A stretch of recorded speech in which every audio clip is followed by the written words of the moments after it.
বাচ্চারা তোমরা এখানে বসো, আমি বাইরে থেকে আসছি। ঠিক আছে স্যার। ভালো করে পড়াশোনা করবি আর স্কুলে তো ফাঁকি দিস কিস জন্য কি ব্যাপার, ছেলেবেলা তো চুপচাপ কেন? ও প্রতিদিন আরে স্কুল ছুটি আমার হওয়ার আংটি আগে কোথায়? পালায় চলে আসে। এখানে আমার আংটি ছিল, আংটি কি হয়েছে? কি কি বলছিস? সেটা আমার বিয়ের আংটি। আমার বিয়েতে আমার শ্বশুর আমাকে গিফট করেছিল। সাথে তো ঠ্যাং ভাঙবো তারপর ওর বাড়ির ভাত বন্ধ করে একটাই না মানুষ ঠিক আছে। আইয়া মানে তোর ব্যাগটা চেক করে দেখি। স্যার পেয়েছে? আরে তোর ব্যাগে কিছুই নেই। ভালো করে চেক করে ये सब क्या देखना पड़ না रहा রে है? উল্টে, তোর ব্যাগেও তো কিছু নেই। স্যার আমার ব্যাগ তো চেক করলেন না। তোর ব্যাগ আর কি চেক করব? তুই তো সবার ব্যাগ চেক করতে বললি। স্যার একবার চেক করেন, না হলে সন্দেহ থাকবে। আচ্ছা ঠিক আছে, দেখি তোর ব্যাগটা দেখি। খোকা, শেষমেশ তুই আমার আংটি চুরি করলি। স্যার আমি চুরি করিনি। তোর কাছ থেকে আমি এটা আশা করিনি। করা লাগবে না স্যার না না না স্যার। স্কুল খোলা থাকবে না না বন্ধু আমি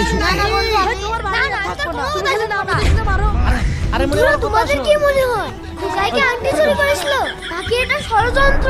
কমেন্টে অবশ্যই জানাবে।